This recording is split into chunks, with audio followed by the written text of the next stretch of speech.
This is my exact system to go from an introvert to an extrovert. Ever since I was little, I've always wanted to be an extrovert.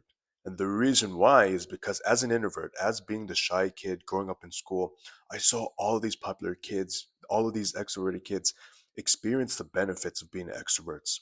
Confidence with meeting women, confidence when making new friends, being able to talk to strangers, having a good time, being to connect with more people. And as a shy guy who couldn't talk to anyone, I saw this and I envied this so much. I remember this one time I basically realized how shy I was, how much of an introvert that I was when I was in school. This one day in class, the teacher tells everyone to pull out a piece of paper, and I don't have any paper on me. So I'm shy. I realize I have to ask someone. I had to ask this girl next to me. And, this is a girl, I don't know the girl, so already this is super scary. I go to ask her for the paper. My heart's pounding, my mind's racing. I don't even know if she's going to give me the paper. I don't know if she thinks I'm ugly. So eventually I end up asking her. She gives me the piece of paper. But as she's giving me the piece of paper, she kind of just gives it to me and just has a weird shocked expression on her face. And as she gives me, and as I take this piece of paper, I'm like, dude, like, why do you look like that? What's the matter? And she's like, oh, nothing. I'm shocked. I didn't even know that you spoke. I didn't even know that you talked. And in that moment, I realized I was so shy and introverted that everyone in school thought I didn't even speak. I was invisible. I couldn't say a word. So from that moment in my life, this was the moment in my life when I realized I can't be an introvert anymore. I need to work on my social skills, my confidence to not only look good, but experience the benefits of connecting friends, not feeling bad about myself, having a good time in life. Because that's the key in life. I realized that social skills and communication, that was the key to exceeding in life. Without these things, you don't succeed, you go nowhere. And from this moment, I started doing a ton of research on social skills, confidence, what makes and what are the foundations on every single topic that makes a person confident. Everything that makes a person the way they think, the way that they say things. And in this video, with this graph, I'm going to be showing you on each topic that I found that is a fundamental to what makes someone talk, what makes someone their social skills, what builds their social skills. Now, when you see this graph, you might be wondering what's the A, the B, the E, and I'm going to explain that. This is basically I guess, the pyramid foundation of what makes and what determines someone's social skills and confidence. So we're going to start with A real quick, and I'm going to get to why A is on top. A stands for appearance. So as you see on this graph, A is on top. And the reason why A is on top is because it's what everybody thinks about when we think about confidence.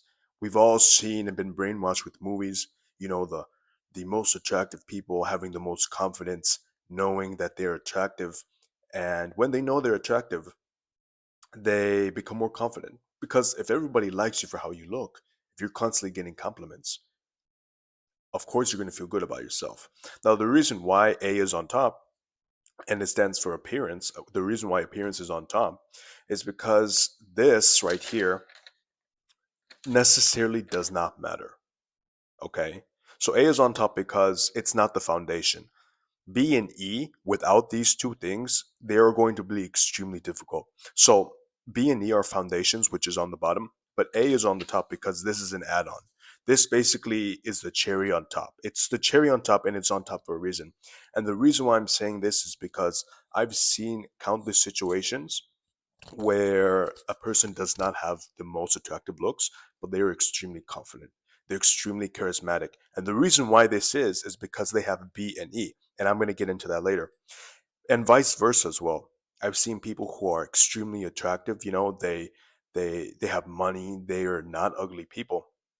Conventionally attractive people not being confident because they lack these foundations on the bottom, which is B and E. They lack the B and E foundations on the bottom.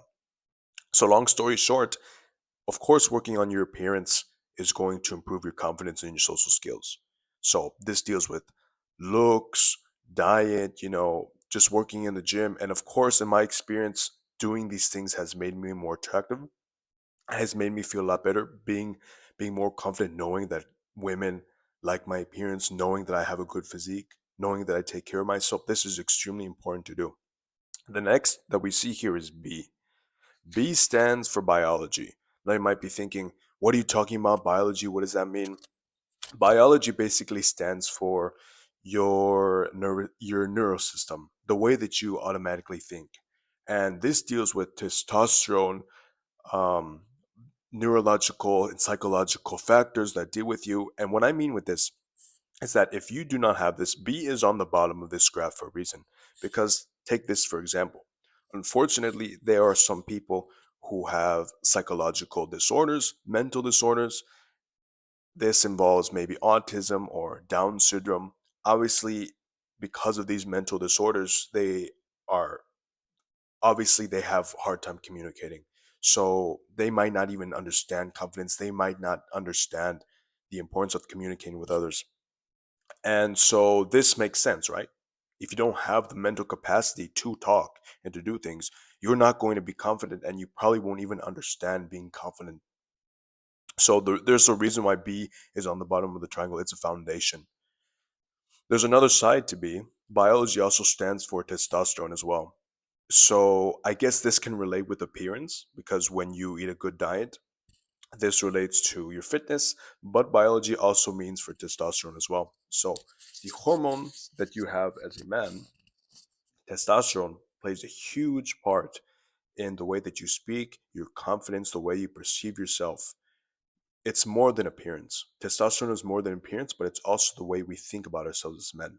And testosterone is super important because this is the hormone that we have. Okay. Now, the reason why you need to improve your testosterone is because of this. If you have low testosterone, if you are eating things that are processed and are making your cortisol go high and your testosterone low, this is going to affect you as well. In my personal experience, I used to eat a bunch of processed and sugar foods when I was a kid. So my family would basically feed me lots of donuts, lots of chocolate milks. Even after sports, I would get fed this crap every single day. And because of this, I honestly believe, and even from the research that I've done on this, that because of all these sugar and processed foods, I became more emotional. I've done videos on this before on how testosterone in food affects your mood as a man. But think about it. If you're constantly eating sugar, processed foods every single day, and if this is affecting your mood, causing you to be more emotional, causing you to be more be more shy, have low confidence in yourself, of course this is going to affect your social skills. In my experience, when I was eating all these processed foods, I didn't want to socialize. This made me more emotional, so when people would say jokes about it, I would take it more personally. So biology deals with testosterone, psychological disorders, mental disorders, these problems, these factors. And this is a foundation for a reason. If you don't have that, it doesn't matter how hard you work out, if you don't have the capacity, and if you're not born 100% with the right mental capacity, it doesn't matter what attractive level or it doesn't matter what experience you have. You will not achieve and have everything set to become more confident. So, as I just said, summarizing with this graph, A is for appearance, B is biology, and E is experience. If you don't have B or E, it won't matter whatsoever. E on this graph stands for experience, and this is on the bottom of the triangle for a reason. E is for experience, and experience is what you grew up as, what you experienced when you grew up, what did you learn, the way you were treated. And you might be confused on how this has anything to do with confidence. Let me tell you this. There was a study done, and there was a case. I wish I remember which one this from, exactly what year and what time it was from. But there was a case where this girl was basically born into a household with really abusive parents to the point where they just locked her in a room. They literally tied her to like a kid's porta potty or like that like booster potty or whatever, so she could go to the bathroom, and they did not speak to her. They barely fed her. And long story short, she was living in this situation for, I believe, 12 or 13 years. Like I said, I don't know the exact name case, but this is pretty popular. You might have heard about this. But this little girl, she was tied to her chair for like 13 years without being without little, being fed very little, not being interacted with anybody. And as 13 years old, someone found out about this and they arrested the parents and everything. But long story short, the child at 13 years old, she couldn't speak. She didn't know anything about the world. It was like if she was another creature. And I saw videos on this, and I'm like, that is extremely crazy. And the reason why I'm telling you this is because even with the parents, if you experience a traumatic event, that is going to affect your confidence. So, for example, imagine if you have B and A, right? You're extremely confident, but you experience an unfortunate event. Let's say one of your loved ones gets hit by a car, or your family was, all killed at home. I know these are like extreme things, but I'm telling you this for a reason. If you experience that, having your biology, having all parts of your mental aspect fine, being attractive, the being the best attractive looking you can, if you experience a bad situation, this is going to affect your confidence, of course. This little girl, she could have had the right mental capacity. She could have been more attractive, but because she experienced this traumatic, unfortunate event, she didn't even have the mental capacity to even understand confidence and even talk. And I guess you can see with this graph, this is basically all related. This is basically all related.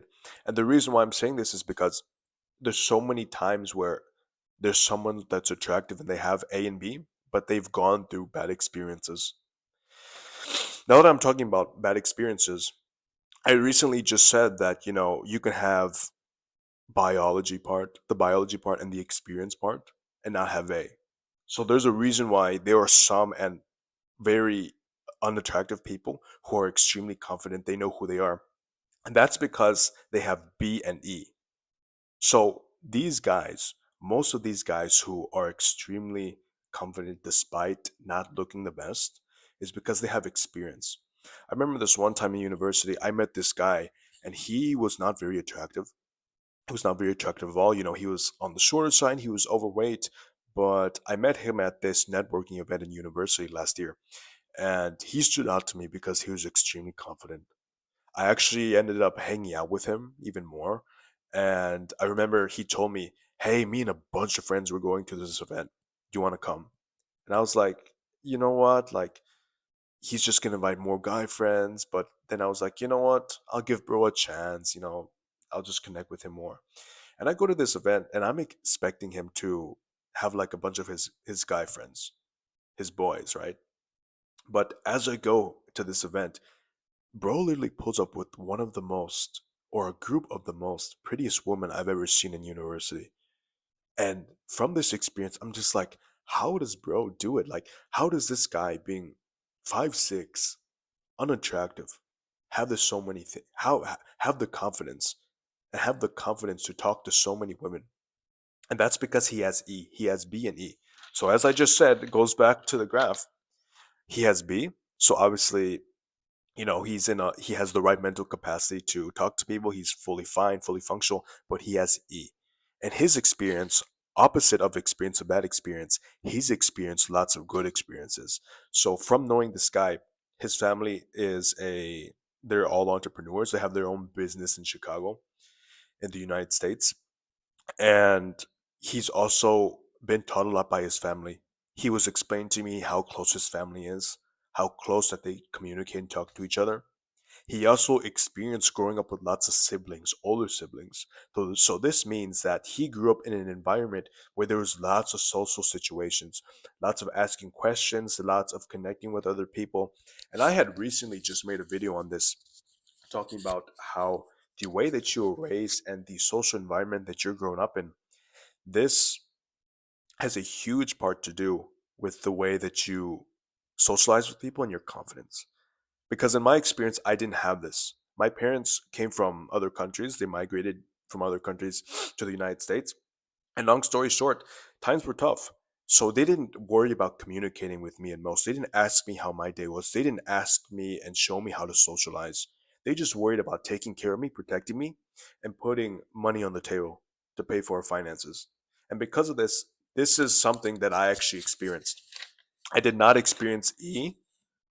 I did not experience B because I was eating bad. And I did not experience A because I was unattractive. So this was something that I didn't have. So experiences, good experiences, being in a social environment improves your confidence. It really, you're exposed to how to talk to people, how to socialize when seeing your family.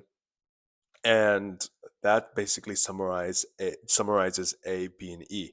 Now you have a clear understanding on the most important factors that determine someone's social and confidence. So, what can you do in this situation now? You can work on every single thing of these, but realize from the pyramid that B and E are the foundations. Of course, work on your appearance. Of course, there's pretty privilege, but you need to work on experiencing more and making sure that you're in the right mindset to be social and confident. So from B and E, what you can do is first make sure that your diet is okay. Make sure that you're eating the right foods. You're not eating processed foods to slow your brain down. The right foods and the right routine to make sure that your mind is in the right state. Because if you're sleep deprived, drinking alcohol, eating junk food, obviously you're not going to want to socialize and you're going to have lots of brain fog. And that's going to increasingly lower your social confidence. So that's a small part of B that you can do. Experience. Experience is building yourself up. For example, a step that you can do is start learning martial arts, weightlifting. And like I said, this all relates. There's a triangle for a reason. It all relates. Do you think these MMA fighters are scared to go into social situations? No. The reason why is because they've experienced so much. They go into social situations thinking, why am I scared of this guy that I could take on? Why am I scared of going into a room and having people look at me? I've literally had a whole crowd look at me fighting someone else. And I've been hit. I've experienced hard training, the best training in the world. Why would I be unconfident? So they're not. So what I'm meaning with this, my analogy with this is that you need to build yourself up. You need to either focus in on a certain skill, make a bunch of money. Because if you made a bunch of money and you were some high entrepreneur, you wouldn't be shy whatsoever. You'd know your self worth. If you experience fighting training, you know that you've been through the hard times. So you're not going to be awkward whatsoever. So from this graph again, A, B, and E. A, B, and E are the foundations to social confidence. Work on all these factors and you should be on your way to becoming an extrovert over time. Little by little, implementing small habits each and every day, you should be good to go. Like, share, and subscribe, and I'll see you in the next one. Peace.